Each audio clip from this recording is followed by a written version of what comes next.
My name is Minnie, and at 30 years old, my spoiled sister broke into my home and destroyed my newborn's room. Now, my Marine General father-in-law is forcing her into federal prison. If you have ever felt betrayed by the people who should have been your biggest supporters, let me know where you are watching from. My sister did not simply cross a line as I was bringing my kid into the world. She obliterated it.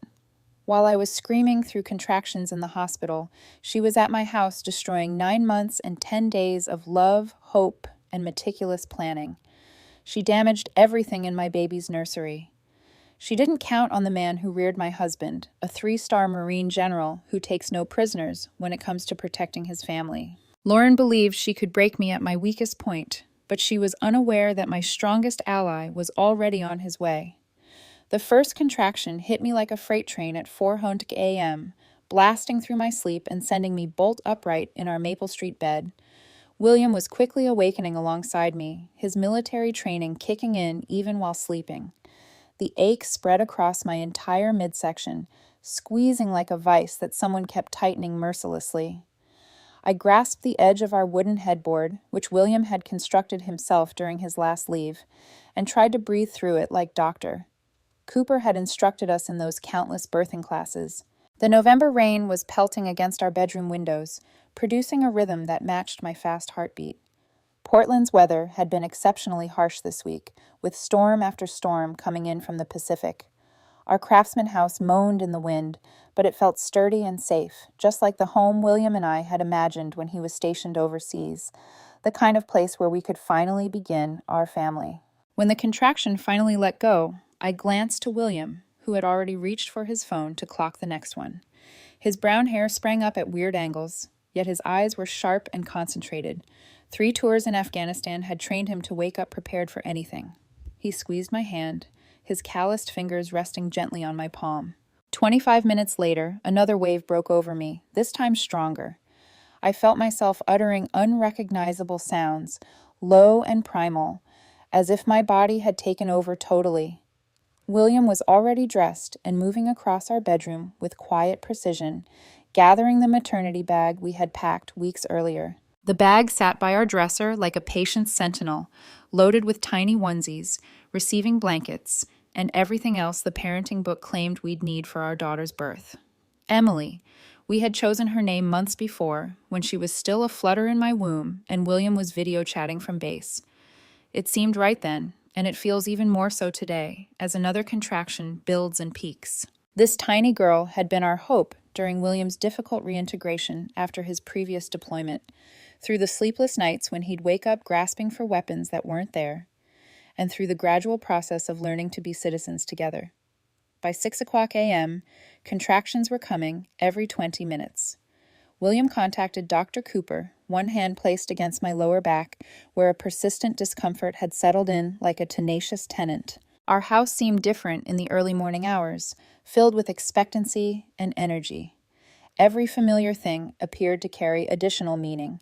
The couch where we'd spent hours discussing baby names, the kitchen table where we would spread out paint samples for the nursery, which would soon be Emily's room, accessible from the hallway. I'd spent months perfecting it, painting tiny woodland creatures on the soft green walls, while William put together the cot and changing table with the same care he used. To field strip his rifle, we bought the rocking chair at an estate auction in Ashland, where my family lived, and I reupholstered it in cream fabric with tiny embroidered foxes. Every aspect had been chosen with care, from the mobile William's mother had sent from base housing to the bookcase, which was already stocked with children's stories that I couldn't wait to read aloud. When I contacted my mother at 7, her voice was heavy with sleep, but quickly alert. Helen Carter had been waiting for this call for weeks, checking in every day with growing concern about when her first grandchild would arrive. She pledged to drive down from Ashland as soon as the roads were clear, even though the storm was making mountain passes dangerous. My father, Robert, would stay behind to run his veterinary business, but he sent his love and vowed to come down once the baby was safe. The talk I dreaded was next. William observed my expression as I browsed through my contacts to get Lauren's phone number. My sister and I had what you could call a complex relationship, and pregnancy had only made things worse. Lauren had commented on every milestone of my pregnancy, how I was rushing into motherhood, how William and I hardly knew each other before he deployed, and how military wives had such difficult lives. But she was my sister, and despite everything, I wanted her to know her niece was coming. Lauren's phone went directly to voicemail. I left a message between contractions, trying to maintain a steady voice as I stated that we would be going to the hospital soon. Half of me was happy that I didn't have to have an actual conversation with her while experiencing labor pains, but another half felt the old sting of disappointment.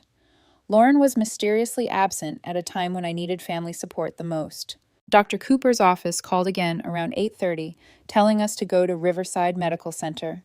The contractions were getting stronger, hitting every 10 minutes with a power that made me grab whatever was nearest. William's arm, the automobile door handle, the wheelchair armrest that they used to enter the hospital. The rain had subsided into a steady drizzle, and the early light was gloomy and muted as we drove through vacant Portland streets.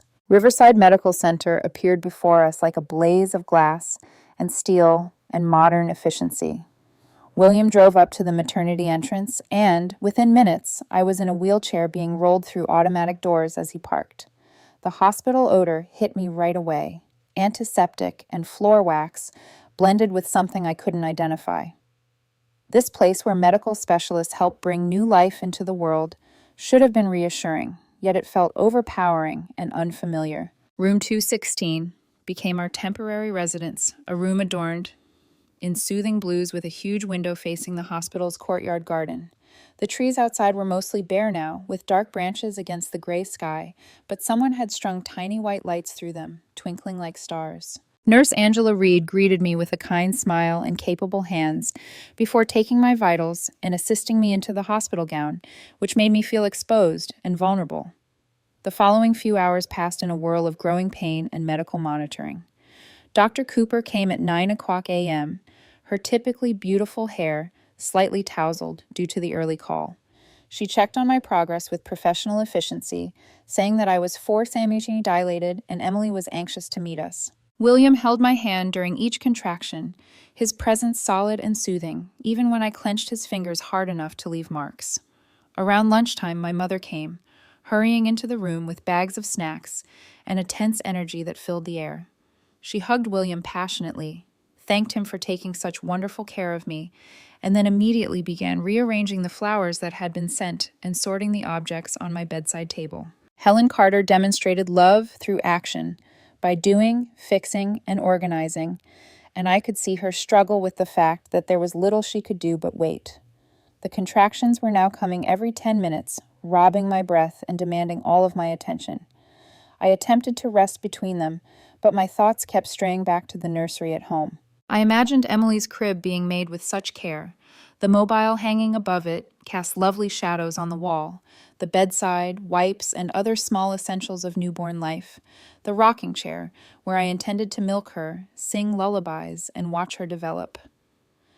During one of these mental retreats, my phone vibrated with a text message. Lauren had finally responded to my voicemail from hours earlier. The message was brief and primarily self-centered. I can't make it today. Have plans. Good luck, I suppose. I stared at the computer, experiencing a familiar mix of pain and melancholy. Lauren couldn't even show up or seem to care today as I welcomed her niece into the world. William noticed the frown on my face and looked at my phone. His jaw tightened slightly, as it did when he was managing his fury. He'd never said anything blatantly negative about Lauren, but I knew he'd recognized a pattern in her behavior during the months we'd been together. The way she undermined my happiness, took subtle barbs at our relationship, and questioned every decision we made about the wedding, the house, and the pregnancy. Another contraction grew and crested, stronger than the others, and I completely forgot about Lauren. This was bigger than her petty jealousies and attention-seeking tendencies. This was about carefully bringing our daughter into the world and about the family William and I were building together. Nothing else mattered in that moment, but the life growing inside me and the man holding my hand. Dr. Cooper returned around 3:00, announcing that I was 8 cm dilated and that everything was going well. The pain was unrelenting now, going from one contraction to the next with barely enough time to catch my breath in between. Nurse Angela altered my posture, assisting me in finding the most comfortable position imaginable. As my mother hovered close with ice chips and supportive words, This is when William's phone rang. His father's name appeared on the screen, and William stepped into the hallway to receive the call. General Derek Grant didn't call very frequently, but when he did, it was typically serious. Through the open door, I could hear pieces of William's speech. Yes, sir. Today, any time now. His voice reflected the innate reverence and formality that he felt whenever he spoke to his father. Even though their relationship had improved significantly since our wedding, William returned with a new expression. Not precisely worried, but I noticed a sense of readiness in his military bearing. He clasped my hand and leaned down to whisper that his father was flying in from base and would arrive by the evening if all went as planned. I had a burst of thankfulness coupled with surprise. General Grant was not known for making great gestures or displaying emotion, but the birth of his first grandchild seemed to deserve a cross-country trip. The afternoon continued in a whirl of rising intensity. Each contraction demanded more of me, necessitating greater concentration and regulated breathing. William guided me through each one, his voice firm and encouraging, while my mother supplied continual support with ice chips. Nurse Angela checked in on us on a regular basis, keeping an eye on Emily's heart rate and my development with professionalism.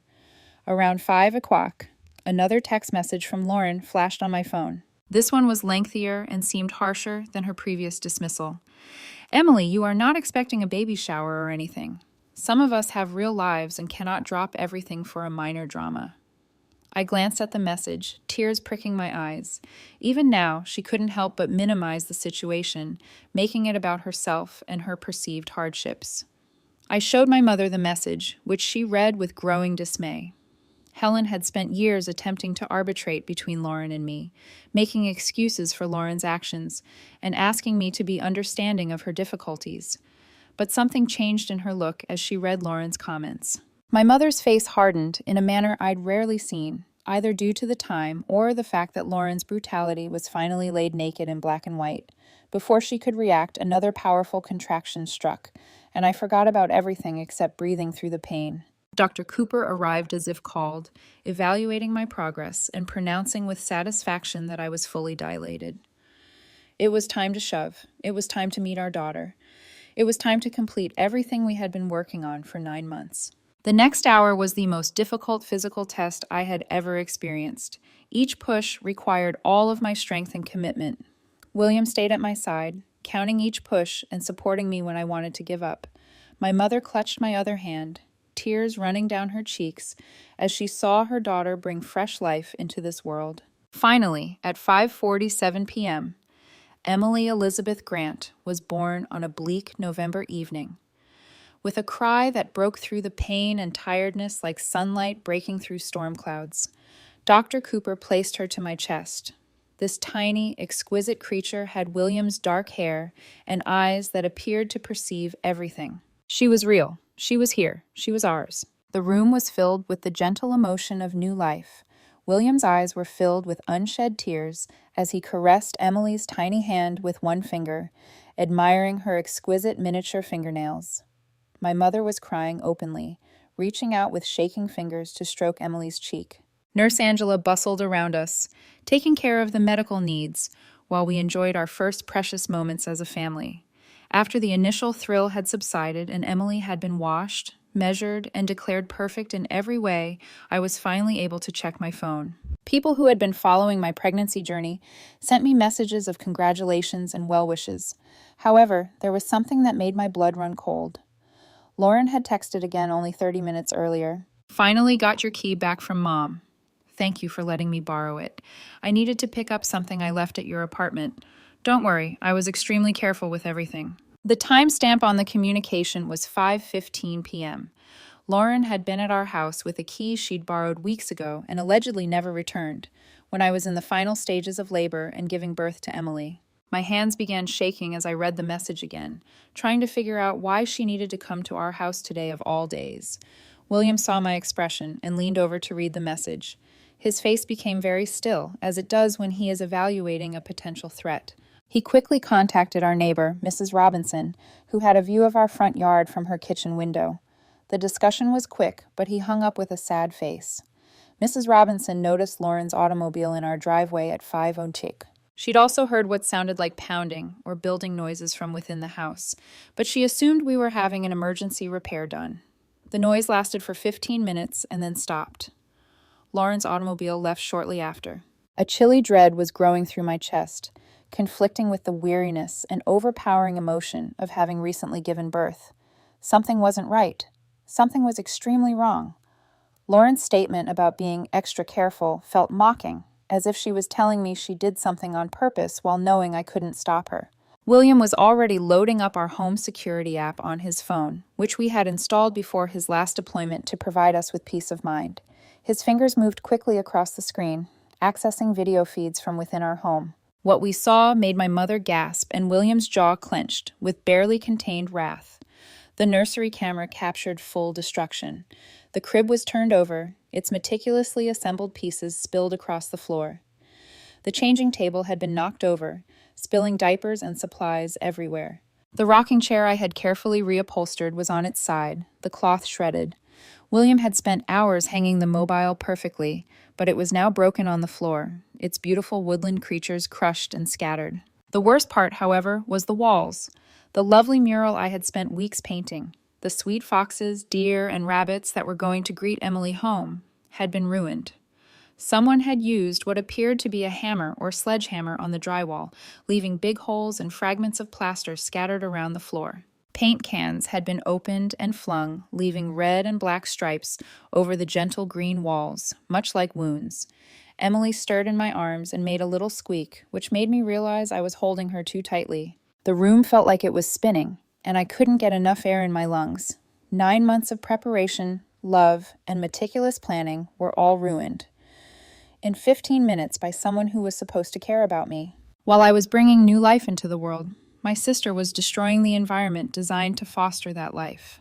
My mother was terrified, staring at William's phone screen, one palm pressed to her mouth. She had protected Lauren for years, made excuses for her actions, and insisted that Lauren genuinely loved me. However, there was no defending this. There was no explanation for this other than deliberate cruelty.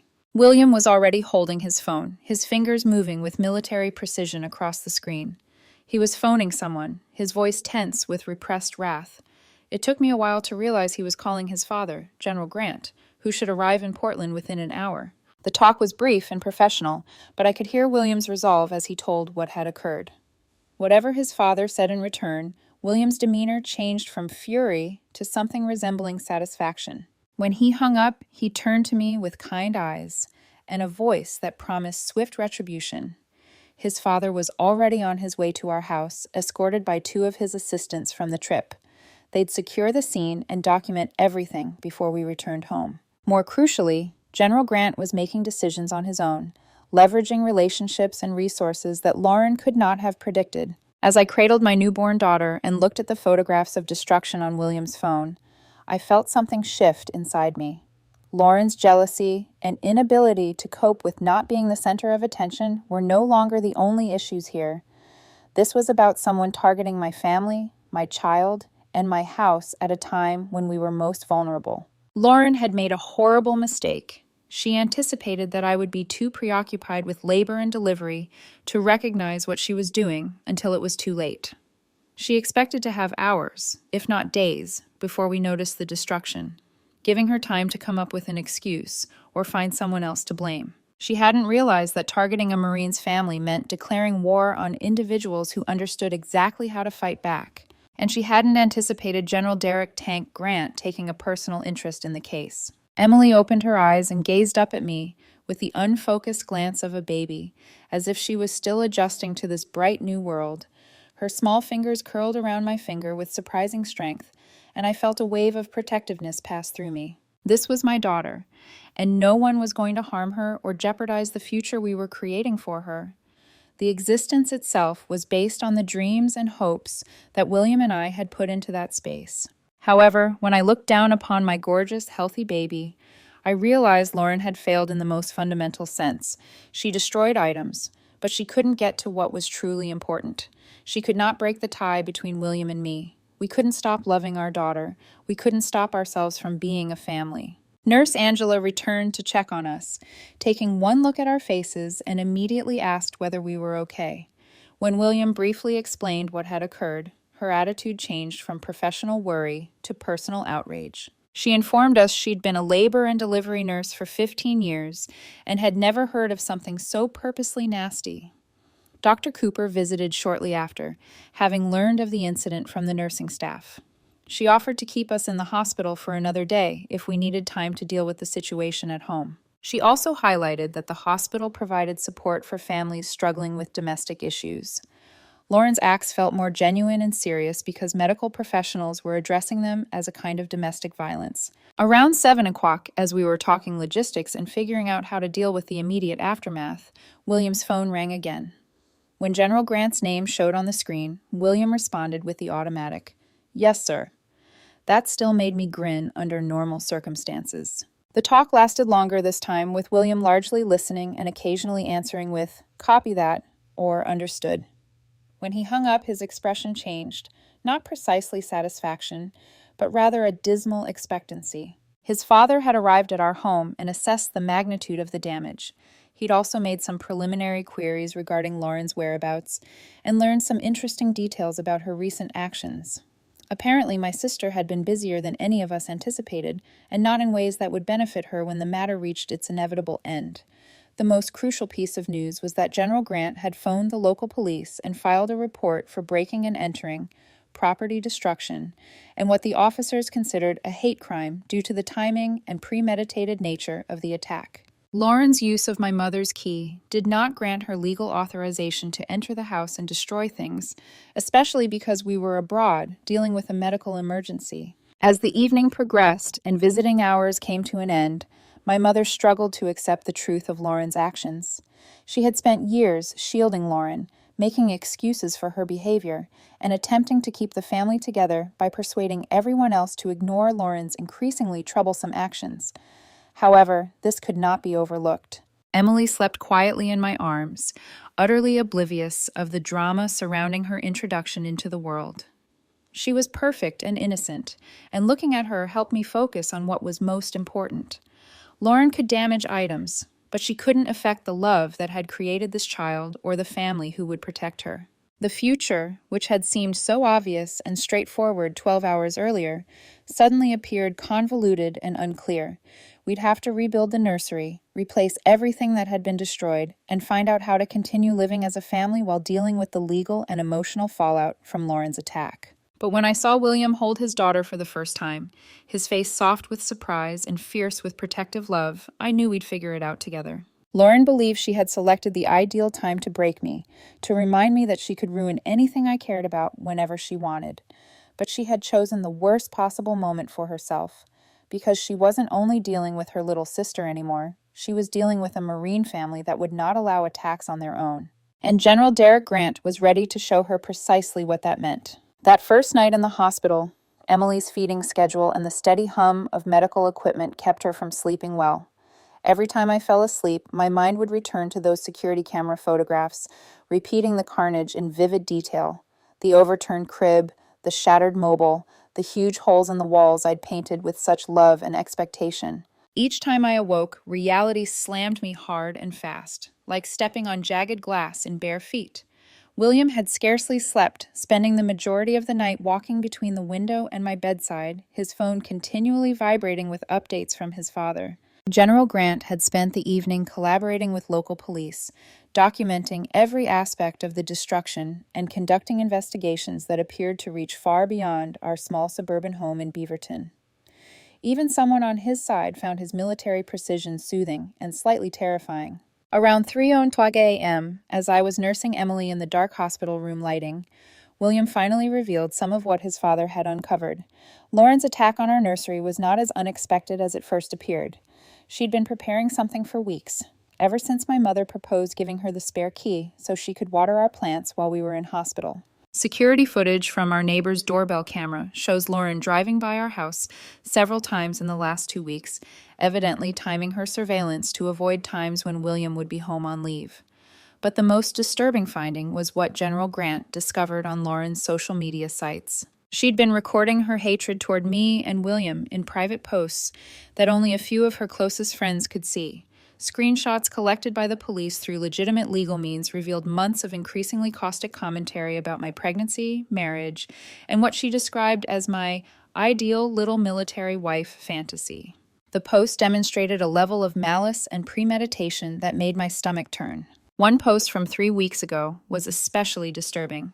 Some people need to understand that they cannot expect to be given everything they want. Sometimes reality has to crash down on them, especially if they are too distracted to notice it. Another, posted just 5 days before Emily's birth, was considerably more explicit, counting down the days till the tiny princess's reality check. Maybe she'll comprehend what the rest of us have been going through. My mother came early that morning, appearing as if she had aged years overnight. The lady who had spent decades defending Lauren, making excuses for her actions, and arguing that family should always forgive family, was having difficulty reconciling the sister she thought she knew with the proof of premeditated cruelty. She sat in the uncomfortable hospital chair, clutching Emily, tears running down her cheeks as she apologized repeatedly for not realizing what Lauren had become. The chat with my mother was one of the most difficult I had ever had. Years of buried frustration and overlooked occurrences spilled out as we finally recognized Lauren's pattern of accomplishments, the intentionally unpleasant remarks, disguised as jokes, the way she had eroded my confidence prior to crucial events, and then pretended to be astonished when things did not go as planned, the relentless competition that I had no desire to participate in but couldn't seem to avoid. My mother expressed her own shame, explaining how she had facilitated Lauren's behavior by always adopting the path of least resistance. It was easier to urge me to be understanding than to confront Lauren with her conduct, easier to smooth things up than to establish solid boundaries. She persuaded herself she was keeping her family together, but suddenly she realized that she'd been shielding Lauren from the consequences of her actions while leaving me susceptible to increasingly aggressive attacks. Dr. Cooper made her rounds at 8 o'clock a.m., checking on Emily's feeding and my healing. When she noticed the distress on all of our faces, she politely inquired about our home situation. After William quickly recounted what had transpired, she instantly volunteered to prolong our hospital stay for another day or two. She had seen families struggling with domestic difficulties previously, and she stressed that racing home to a disturbed atmosphere with a newborn was not good for anyone's mental health. The relief I felt from not having to face the ruined nursery right away was immense. Emily needed a tranquil, peaceful setting for her first few days of life, and I needed time to digest what had happened without being constantly reminded of Lauren's attack. William enthusiastically accepted Dr. Cooper's offer and proceeded into the hallway to inform his father about our extended timeline. General Grant came at the hospital at 10 o'clock a.m., and his presence immediately transformed the atmosphere in our room. He was everything you'd expect from a 3-star Marine general: tall, dominating, with steel gray hair and eyes that seemed to absorb everything at once. But when he saw Emily asleep in my arms, his entire manner softened into something resembling wonder. He brought flowers for me and a small pink teddy bear for Emily, which seemed out of place for a man who had previously commanded thousands of men. His congratulations, however, were sincere and kind. When he held his granddaughter for the first time, his hands were unexpectedly gentle, despite their apparent strength. For a few moments, we were simply a regular family enjoying a new arrival. When the subject switched to Lauren, General Grant's demeanor changed back to military mode. He had spent the previous evening working with local law enforcement and had some new information that changed everything about our predicament. Lauren's destruction of the nursery was being investigated as a felony, owing to the extent of the damage and the deliberate nature of the act. The security footage, together with her social media posts and the time of the occurrence, formed a strong picture of intentional criminal action. But there was more. General Grant had utilized his connections to conduct a background check on Lauren, as he did with anyone who could represent a security concern to his family. He observed a trend of identical behavior extending back years.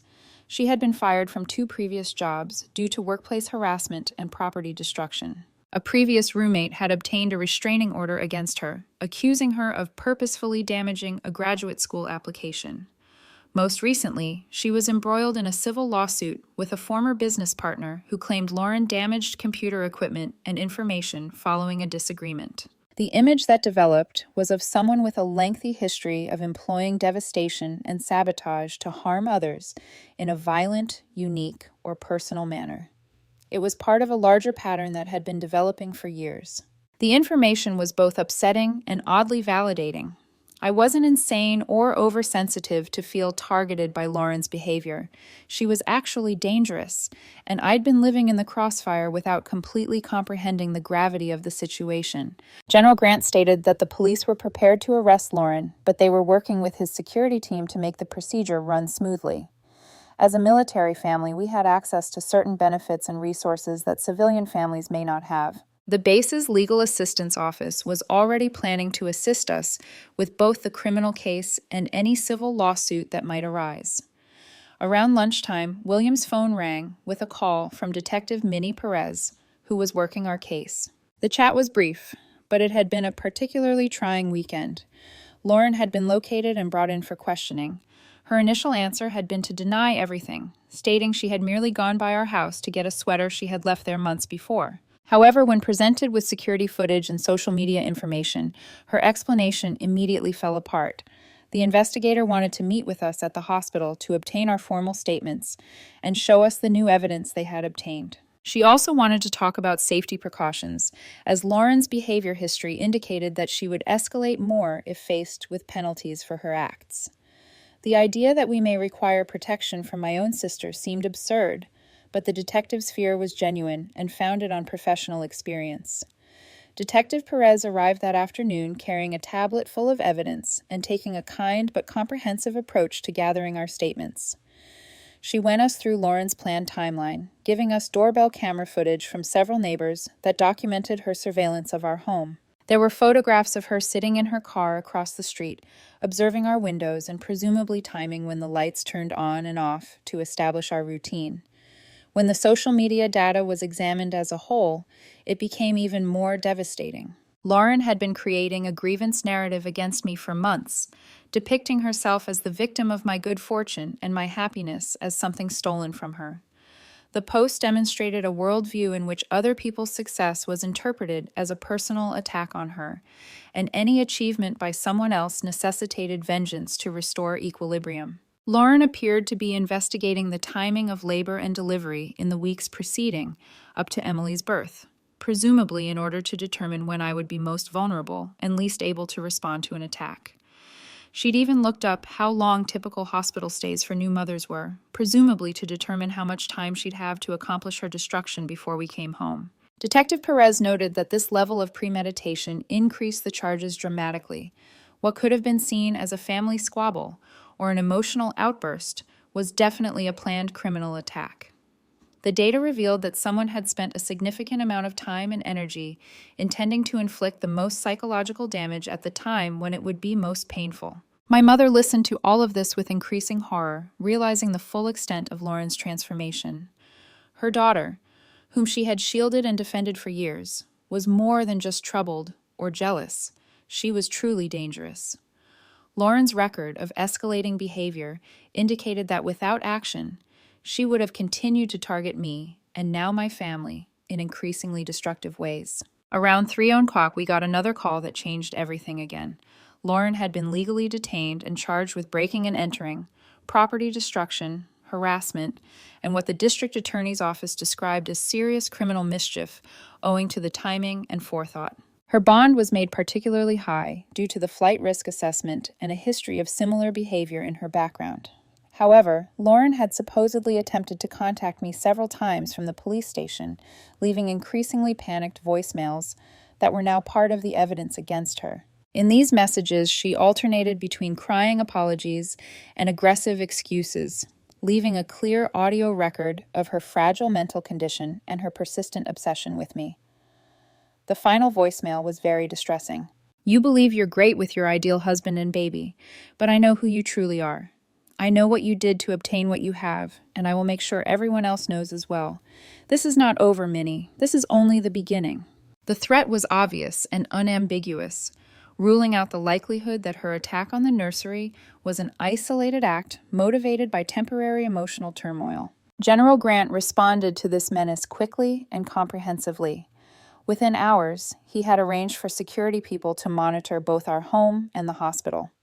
He'd also launched a broader investigation into Lauren's actions and associations, viewing her as more than just a family issue, but a potential security threat to military people. The resources at his disposal to safeguard his family were remarkable and a little daunting, but also immensely reassuring considering Lauren's growing conduct. That evening, as we prepared to spend our second night at the hospital, I had a new perspective on the nursery. Lauren's destruction was intended to shatter me, to make me feel insecure and violated in my own home. But surrounded by family and shielded by resources I never dreamed I'd need, I felt something I hadn't felt in years while coping with Lauren's minor cruelties, a clean, focused wrath at someone who had assaulted my child and my family. The woman lying in that hospital bed with her newborn daughter was not the same person who had spent years attempting to reconcile with someone determined to destroy her happiness. Motherhood had awakened something terrible and protective that was not content with merely repairing what had been destroyed. William appeared to see the shift in me as we spoke gently while Emily slept between us. His rage was chilly and controlled, reflecting the strategic thinking that had made him an outstanding military leader. We were no longer only the victims of Lauren's attack. We were parents with a child to protect. That fundamentally altered our approach to the matter. The chat we had that night was about more than simply Lauren and the wrecked nursery. It was about who we wanted to be as a family, what sort of life we wanted to live, and how far we were willing to go to safeguard that. We'd been reacting for far too long, allowing Lauren's actions to determine our replies and limit our options. Now, we were going to be proactive. General Grant came by late that evening with updates that proved our new perspective was spot on. Lauren's detention appears to have prompted a meltdown, resulting in additional accusations of disturbing the peace and resisting police. More importantly, the examination into her background found that she was now being investigated by her company for embezzlement, which could explain her recent financial hardship and probably her rising attacks on my stability. The picture was getting clearer. Lauren wasn't simply envious of my happiness. She was watching her own life fall apart as a result of her poor decisions and criminal actions. Attacking me and my family was both an attempt to bring me down to her level and a desperate attempt to divert attention away from her own difficulties by causing disruption in someone else's life. But her estimates had been profoundly incorrect. She'd attacked someone who was no longer alone and helpless, but instead had the security and resources of a military family. More crucially, she attacked at a time when others who cared about me were most likely to respond with overwhelming power. As I drifted off to sleep that second night, holding my daughter and listening to my husband's steady breathing beside me, I felt something I hadn't felt in years for Lauren. I felt safe, not because the immediate threat had passed, but because I realized I had the strength and support to confront whatever came next. Lauren tried to shatter my sense of security and happiness at a time when I was most vulnerable. Instead, she'd reawakened a protective instinct and gathered resources to ensure she never threatened my family again. Tomorrow would bring fresh obstacles as we worked through the legal procedure and began reconstructing what she had damaged. But tonight, we were united, safe, and ready for a completely different answer than Lauren had anticipated. The woman who had spent years attempting to maintain peace with an increasingly dangerous individual had vanished. In her place was a mother who would go to any length to protect her child, as well as a military wife who recognized that some conflicts necessitated complete triumph over brief truces. Lauren was about to figure out precisely what that meant. The third morning brought an unexpected guest who altered the entire course of our circumstance. Martha Grant, General Grant's wife and Emily's paternal grandmother, arrived at the hospital before dawn with the quiet efficiency that comes from years of military spouse experience. She walked into our room with coffee that actually tasted delicious, handmade muffins that made the hospital breakfast look like cardboard, and a steely determination that reminded me of where William received his backbone. Martha had flown in from Camp Pendleton right after her husband's phone call, but she had not come to offer compassion or soft consolation. She had come to take action. Within an hour of her arrival, she had transformed our tight hospital room into a command center, equipped with laptops, legal documents, and a communication system that kept us updated on developments across different states. The news she delivered was both terrible and empowering.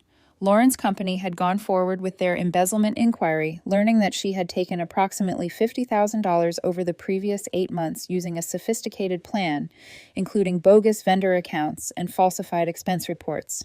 The timing was not coincidence. Lauren's financial misdeeds had escalated as my pregnancy proceeded, as if my impending happiness had pushed her to greater desperate means. However, Martha's most crucial contribution was not information, it was perspective. She'd spent 30 years as a military spouse, coping with dangers to her family ranging from international deployments to home security issues. She saw Lauren's incident as a deliberate assault on military troops that demanded a comprehensive response rather than a family feud gone wrong. The contrast in approach was instantly noticeable. Whereas my mother sought to understand Lauren's intentions and find ways to mend the family breach, Martha was more concerned with neutralizing the threat and ensuring that it would never happen again. Whereas I was focused on reconstructing the nursery and moving on, Martha was thinking about long-term ramifications that would prevent Lauren from targeting other family members again. Her first step was to contact the base's Family Readiness Group, a network of military spouses who specialize in assisting families in distress. Within hours, volunteers were planning everything from interim accommodation to trauma-specific cleaning services. The efficiency was astonishing and incredibly reassuring, like being surrounded in a blanket of expert care. However, Martha's most critical conversation was with the base's legal help office, specifically with Major Rachel Williams, who specialized in domestic security situations involving military families. Major Williams had vast experience dealing with cases in which civilian family members constituted a security risk to active military people, and Lauren's case fits several troubling trends. The legal advice provided choices that I had not before recognized existed. Because William was an active-duty military member, and Lauren's attack targeted his family during a vulnerable time, her conduct may be tried under federal statutes that carried even higher penalties than state charges alone. More crucially, the military could issue protective orders that would be enforced nationwide, as opposed to civilian restraining orders, which were limited to individual counties. Major Williams stated that Lauren's record of behavior, along with her documented threats and financial offenses, classified her as a persistent threat to unit readiness. This designation indicated that her case would be treated with the same gravity as threats from foreign agents or domestic terrorists. The resources available to safeguard military families from such threats were vast and would be in place permanently. The chat also showed something I hadn't realized about Lauren's timing. She had not only selected a time when I was physically vulnerable to assault Emily at her birth, she had chosen a time when William was nominally on family leave. So any disruption to his emotional or mental state was a direct attack on military readiness. Her activities were not solely criminal, they were potentially traitorous under some federal statutes. Around midday, Detective Perez called with an update that changed our predicament yet again. Lauren was released on bail despite the exorbitant sum imposed. Apparently, she had contacted a bail bondsman who specialized in high-risk offenders and was able to negotiate her release using funds that the police were still looking for. The news should have been alarming, but Martha's initial reaction was cool satisfaction. Lauren's decision to post bond rather than remain in detention was exactly what Martha had hoped for. Anyone who remained in custody could only face the charges that had already been filed against them. Someone who was free to travel around could be observed, tracked, and possibly caught in future criminal acts, negating any chance of a favorable punishment or successful appeal. General Grant arrived within an hour after Lauren's release, accompanied by 2 plain-clothed security specialists who would keep an eye on our family as well as Lauren's movements. The surveillance was not only protective, but also inquisitive. Every action Lauren took while on bond would be noted and might be used as evidence of continued threats or violations of her bail conditions. The afternoon brought a phone call that highlighted how completely Lauren had undervalued the resources available to her. My mother called in distress, reporting that Lauren had arrived at her home requesting money, a place to stay, and emotional support. When my mother refused and urged that Lauren seek professional help, Lauren supposedly became enraged, prompting my mother to call the police. The event at my mother's house was filmed on her home security system, providing incontrovertible evidence that Lauren threatened both my mother and my family. More importantly, the video revealed Lauren breaking her bail conditions by threatening the families of her claimed victims. The bond breach alone was enough to get her jailed again, but the threats added to the evidence in the federal case that was quietly being built against her. Martha's response to this development was prompt and thorough. She promptly arranged for my mother to be transported to Portland under protective supervision, both to secure her safety and to keep her out of Lauren's grasp. My mother's residence would be monitored by both local and federal agents, setting up a trap for Lauren if she returned. Every action she did while out on bond was now being logged and contributed to a growing dossier of evidence. But the most important call came late that afternoon from Major Williams in the base legal office. The federal inquiry into Lauren's conduct revealed linkages that elevated her case above the level of domestic violence or property destruction. Her embezzlement scheme involved vendors with government contracts. Hence, her financial offenses fell under federal jurisdiction. Her attacks on a military family during her husband's vacation constituted interference with military operations. Most crucially, her documented threats against military troops and their families brought her case under the jurisdiction of federal domestic terrorism laws. Lauren's shift from bothersome family member to federal criminal suspect was mind-boggling, but it also brought a level of safety and justice that I never dreamed imaginable. The resources brought to bear on her weren't merely for punishment. They were intended to ensure that she never threatened military families again. Her case was being used as a precedent for how similar threats might be handled in the future. That evening, as we prepared for our final night at the hospital, I found myself thinking about the nursery differently once more. Lauren's attack was meant to undermine my sense of security and happiness, but it also revealed strengths and resources I had no idea I possessed. The wrecked chamber would be rebuilt, but by a family that recognized their own strength and had access to protection Lauren couldn't match. William spent the evening on conversations with his commanding officer, planning his return to active duty and assuring that the situation with Lauren did not jeopardize his military service. The conversation indicated an unexpected level of support. William's unit had been briefed on the situation and was ready to provide additional security and resources as needed. His fellow Marines were more than just comrades. They were brothers who took threats against their family personally. Emily seemed oblivious to the drama surrounding her birth, lying quietly in my arms, while her family mobilized resources from numerous states and federal agencies. Looking at her exquisite tiny face, I felt a strong sense of pride in the family she was born into and the protection she had received from birth. Martha spent the evening making lists and phone calls with the same efficiency she had most likely used to plan military home movements for 3 decades. By morning, we'd have temporary accommodation while our house was being rebuilt, expert counseling services to help us process the trauma, and a robust security plan in place to guarantee Lauren never threatened our family again. Her most essential contribution, however, was to help me comprehend that I was no longer a victim. I was a military spouse with access to resources and safety that most civilians never had. I was a mother who had the full support of my military family. Most significantly, I was no longer the secluded young woman whom Lauren had been pursuing for years. I was part of a community that looked after its own and would not accept threats to its families. The conversation we had that evening about redoing the nursery was unlike any other I'd had concerning Lauren. We weren't discussing how to manage her behavior or how to live peacefully together. We discussed totally neutralizing her power to threaten our family while ensuring she received full consequences for her conduct. The military's approach to problem solving was comprehensive and lasting rather than transitory or conditional.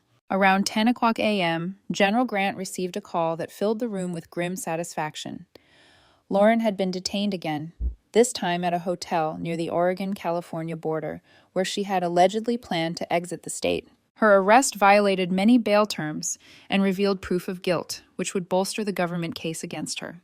The hotel arrest also found fresh evidence, raising the charges against her even higher. Lauren's hotel room had comprehensive preparations for future attacks against our family, including surveillance images of Williams' base housing and research into security standards at military family facilities. She hadn't merely attacked our nursery in a fit of rage, she had planned an extensive campaign of harassment and intimidation against a military family. The discovery of more plotting documents elevated Lauren's case from domestic violence to domestic terrorism under federal law.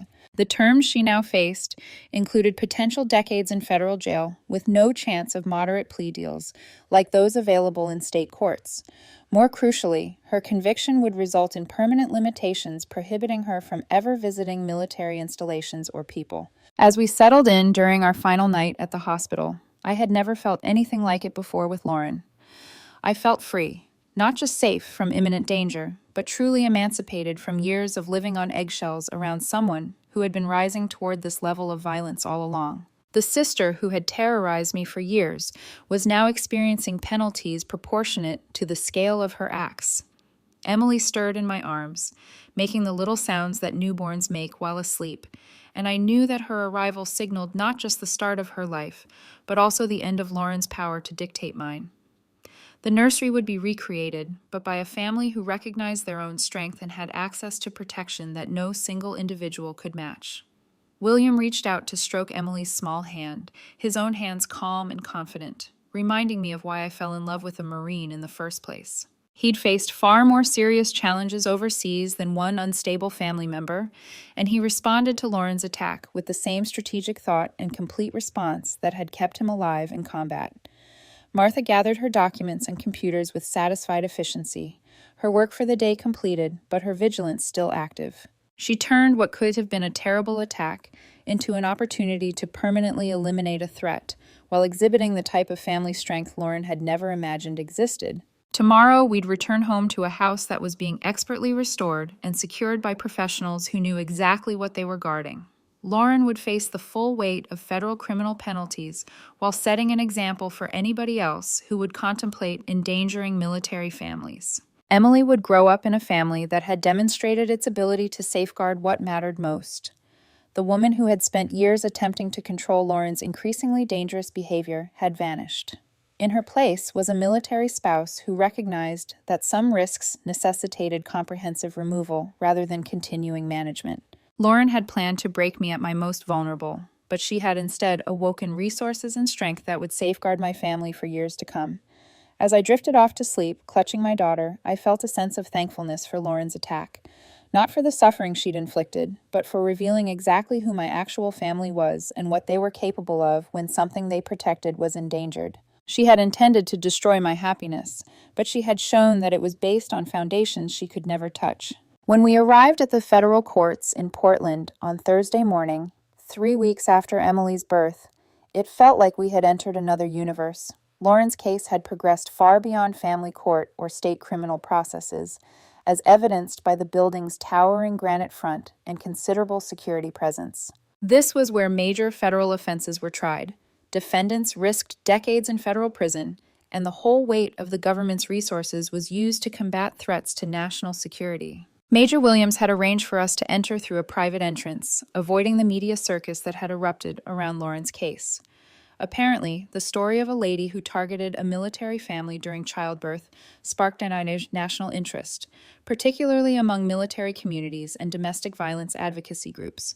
The case was used as an example of how threats against military families would be pursued to the utmost extent possible under federal law. Emily slept soundly in her carrier, entirely ignorant that she was going to witness the gradual deconstruction of someone who had planned to torment her from the moment she was born. She was prospering at 3 weeks old despite the drama surrounding her arrival. Her pediatrician had proclaimed her completely healthy and developing normally, a monument to the safe atmosphere we'd managed to build despite Lauren's best attempts. The courtroom was smaller than I expected, yet it was packed with an intensity that made the air feel charged.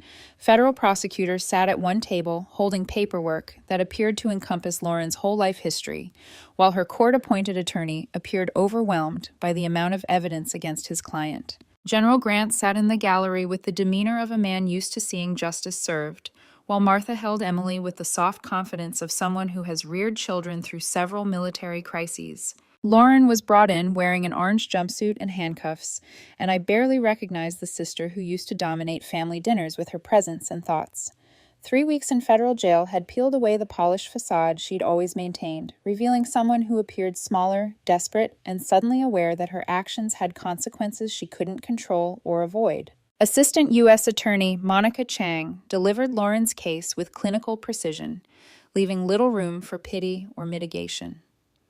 Since Lauren's arrest, the accusations had been expanded to include wire fraud, money laundering, cyberstalking, interstate transportation in aid of racketeering, and domestic terrorism under federal legislation aimed at protecting government people and their families. Lauren faced 7 separate counts of wire fraud, each of which could result in a 20-year sentence. The money laundering accusations added another 20 years, while the domestic terrorism allegations could result in life terms under federal guidelines. The cumulative effect was startling, ruling out the idea of a moderate plea deal in state court. The evidence presentation, however, proved how totally Lauren had miscalculated the resources stacked against her.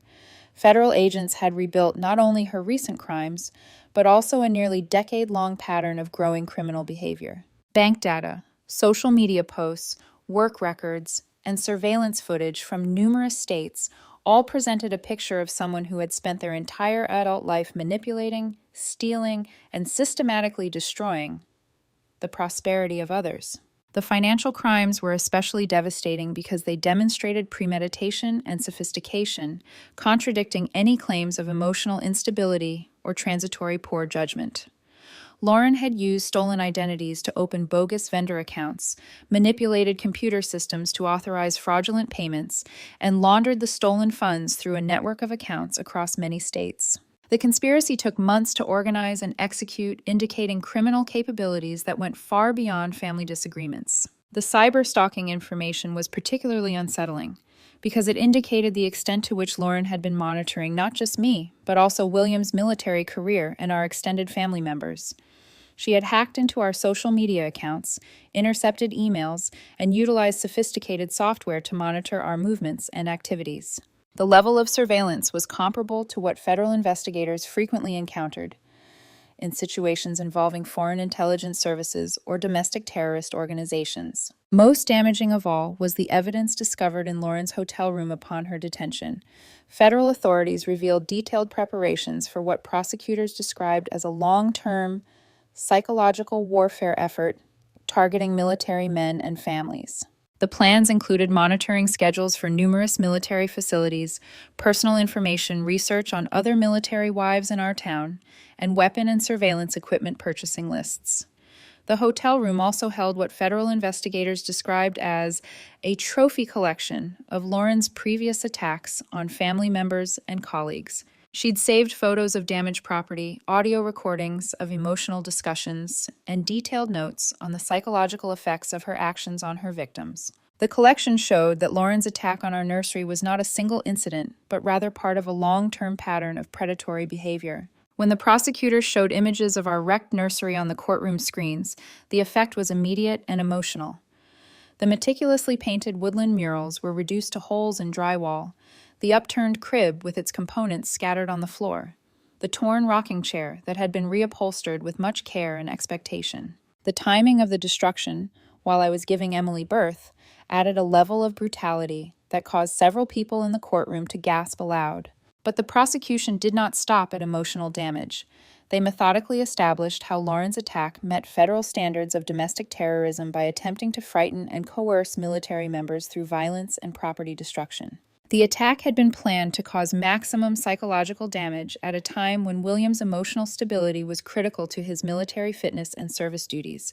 Federal terrorism laws were especially enacted to protect government employees and their families from precisely this type of targeted harassment. Lauren's documented threats to military installations and troops upgraded her case from domestic violence to a national security danger. The sentences available under these provisions reflected how seriously the federal government took such attacks. Lauren's court-appointed attorney worked hard to depict his client as a person suffering from mental illness who acted out of envy and emotional pain rather than with criminal intent. He advocated for psychiatric diagnosis and therapy instead of the draconian punishments requested by federal prosecutors. His presentation was polished and detailed, but it was eventually overshadowed by the overwhelming amount of evidence proving premeditation and cunning criminal planning. The psychiatric evaluation completed during Lauren's federal custody actually worked against her defense, rather than for it. Federal psychologists discovered no evidence of mental disease that could explain or minimize her illegal behavior. Instead, they discovered personality abnormalities that made her more hazardous rather than less accountable for her conduct. The evaluation concluded that Lauren was fully aware of the criminality of her actions and chose to increase her attacks despite knowing the repercussions. The report stated that Lauren demonstrated a persistent and escalating pattern of antisocial behavior characterized by manipulation, deceit, and deliberate infliction of harm for personal gratification. It concluded that she presented a continuing threat to the emotional and physical safety of those around her, particularly family members, if not subject to long-term containment and supervision. Those words landed heavily in the courtroom, and for the first time since the proceedings began, Lauren's composure cracked.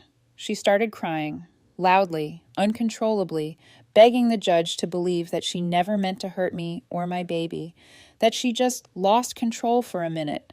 But the surveillance photos, the messages, the detailed plans written in her own handwriting, none of it could be dismissed as a momentary lapse. The courtroom watched in silence as the judge called for order, his expression one of cold resolve. Judge Elias Whitmore was known throughout the district for his strict interpretations of the law and his zero tolerance for crimes involving public officials or military personnel. His words, when he finally spoke, were measured, precise, and devastating. "Miss Carter," he began, "this court has reviewed the evidence presented and finds it not merely convincing, but overwhelming. Your actions were deliberate, calculated, and sustained over a significant period of time. You violated not only the sanctity of family, but also the security of a military household, a violation that strikes at the heart of the very freedoms this institution exists to protect." He paused, his gaze steady on Lauren, whose sobs filled the quiet courtroom. "You orchestrated psychological and physical harm with a level of forethought that cannot be excused by emotion or mental distress. You targeted a woman giving birth, her newborn child, and her military spouse. That is beyond cruelty. It is terrorism against those who serve." Lauren let out a guttural sob, shaking her head. "Please, Your Honor, I didn't mean—" The judge raised a hand to silence her. "Enough. You have spoken. Now you will listen." The sentence that followed was one that few expected, even among those who had hoped for the harshest possible outcome. On the charge of domestic terrorism against military families, this court sentences you to 35 years in federal custody with no possibility of parole before 30 years have been served. On the charges of wire fraud, money laundering, and cyberstalking, sentences will run consecutively, resulting in an additional 25 years.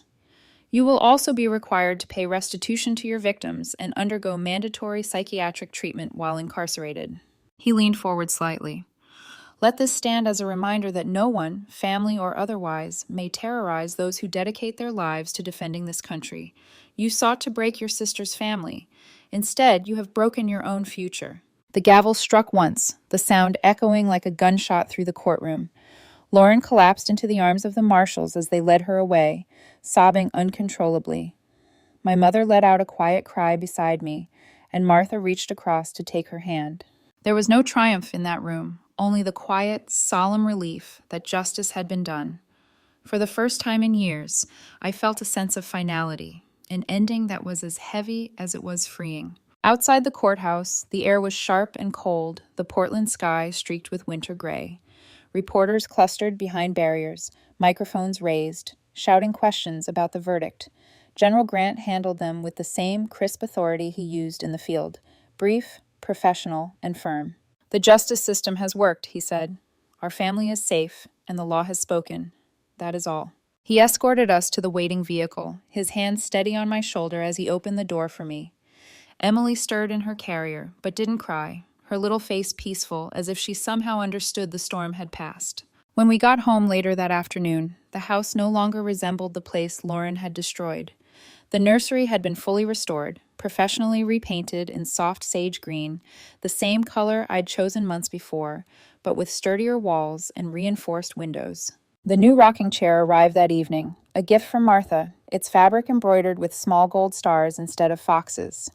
The mobile had been replaced with one made by William's unit, crafted from polished wood and tiny hand-painted charms representing each Marine who'd served with him. As I stood in the doorway holding Emily, I felt a wave of emotion wash over me, not sadness, not even anger anymore, but something deeper, peace. William came up behind me, wrapping his arms around my waist, his chin resting on my shoulder as he looked into the room. "She'll never touch this place again," he murmured. "No," I whispered, watching Emily's eyes flutter open to the soft evening light filtering through the window. "She won't." The weeks that followed were surprisingly calm. Life settled into a rhythm. feedings, diaper changes, sleepless nights balanced by quiet mornings filled with coffee and baby laughter. The security team gradually reduced their presence as the threat level dropped, and for the first time since the chaos began, we were allowed to simply exist. My mother stayed with us for a while, helping with Emily and quietly coming to terms with everything that had happened. I saw the guilt in her eyes whenever she looked at me, but I also saw something new: respect.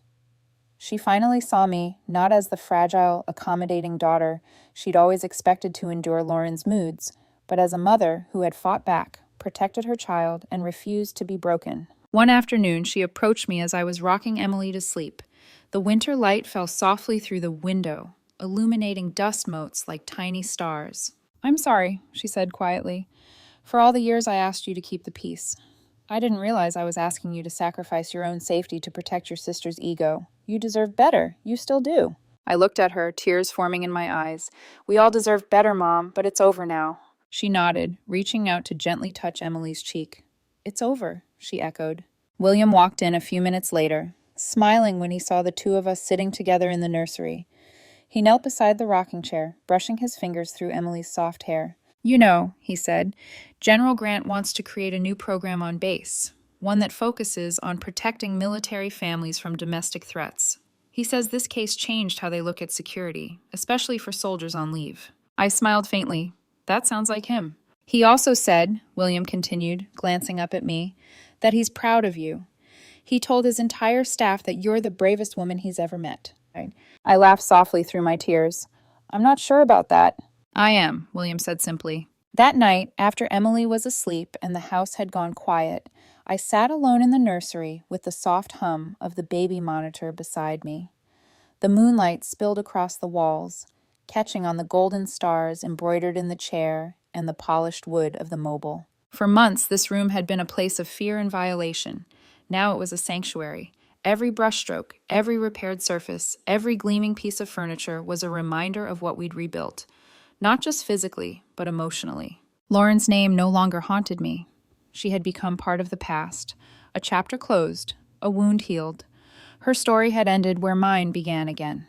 I looked down at Emily, sleeping soundly in her crib, her little chest rising and falling with steady rhythm. "You're safe," I whispered. "You'll always be safe." And for the first time in what felt like forever, I truly believed it. The next morning, sunlight flooded through the nursery window, warm and golden, casting long rays across the floor.